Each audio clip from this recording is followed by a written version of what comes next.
ভক্তিগীতি সহ শ্রীরামকৃষ্ণের বন্দনা একই রকম ছবি ধরা পড়ছে বেলুড় মঠে। এই সমস্ত বিষয় নিয়ে বিস্তারিত জানবো। আমার সঙ্গে রয়েছে আমার সহকর্মী সৌরভ। সৌরভ, এই মুহূর্তে দাঁড়িয়ে বর্তমান ছবি কি লক্ষ্য করছো? ভক্তদের সমাগম, কোথা থেকে আসছেন তারা, এবং এই মুহূর্তে দাঁড়িয়ে থেকে মূলত কি সমাচার, কি দেখতে পাচ্ছ মূলত?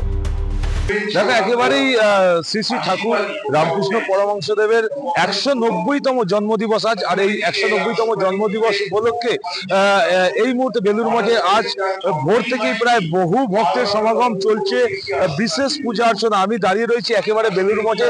এই যে মন্দির, একদিকে যেরকম মন্দির রয়েছে বেলুড় মঠের, ঠিক সেই মন্দিরের একদম পাশেই রয়েছে একেবারে অস্থায়ী মঞ্চ করা। সেই অস্থায়ী মঞ্চে ভোর থেকেই চলছে বিভিন্ন ধার্মিক সাংস্কৃতিক অনুষ্ঠান। এছাড়াও প্রচুর ভক্তের সমাগম, এবং তার পাশাপাশি চলছে নগর কীর্তন, চলছে ভোগ বিতরণ। সারাদিন ভোর চলবে ভোগ বিতরণ, এবং এই জন্মদিবসকে কেন্দ্র করে রয়েছে সারাদিন ধরে বিভিন্ন ধার্মিক অনুষ্ঠান। এমনটাই চিত্র কিন্তু এই মুহূর্তে বেলুড় মঠ থেকে দেখতে পাচ্ছি। আমি একটু সাধারণ মানুষের সঙ্গে কথা বলার চেষ্টা করব। বলছি, আপনি কি প্রতি বছর আসেন এখানে? কেমন লাগছে এসে আজকে? প্রতি বছরই আসি, তো একটা বিশেষ অনুভূতি। একটা আজকের দিনটা বিশেষ, তো 190তম ঠাকুরের আজকের এই জন্মদিবস কি রয়েছে সারাদিন ধরে প্রথমে তো বেদ পাঠ হয়, পুজো হয়, এখনো মন্দিরে পুজো হচ্ছে, হোম হবে।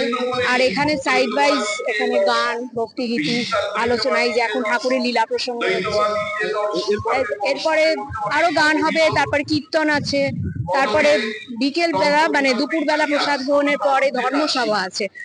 ঠাকুরের জীবনী আর তার বাণী নিয়ে প্রসঙ্গ হবে 3টে ভাষায়।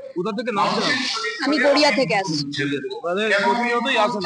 হ্যাঁ, চেষ্টা করি প্রতি মাসেই একবার আসতে। আর এমনি এই তিথি পুজোয়, বিশেষ তিথি দিনগুলো আসি। খুবই ভালো লাগছে। না, প্রতি বছর আসা ওরা, কিন্তু এমনি অন্য সময় বেলুড় মঠে আসি, কিন্তু আজকে অকেশনে আসা হয় সেরকম। আমরা এমনি বাচ্চাদের পরীক্ষার এক্সাম শেষ হয়ে গেছে, সেই এলাম, ভোগ খাবো, তারপর একটু ঘুরবো বাচ্চাদের নিয়ে। আজকের দিনে ঠাকুরের জন্মতিথি উৎসব, সেই জন্য আমি এখানে দীক্ষিত।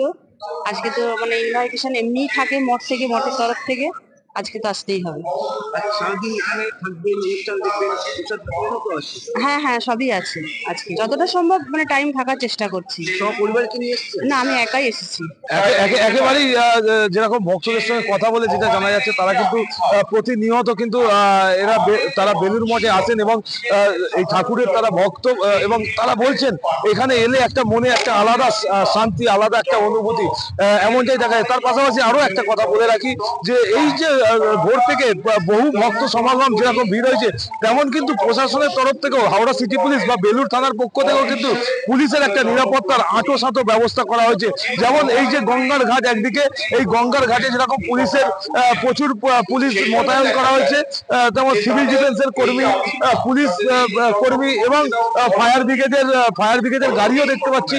ফায়ার ব্রিগেড কর্মীরাও কিন্তু ইতিমধ্যে এখানে রয়েছে, এবং প্রশাসনের দিক থেকে যেরকম একটা আঁটো ব্যবস্থা করা হয়েছে, অন্যদিকে চলছে কিন্তু এই 190তম জন্মদিবসের অনুষ্ঠান। হাওড়া থেকে সৌরভ সর্দার, টাইপ টিভি বাংলা।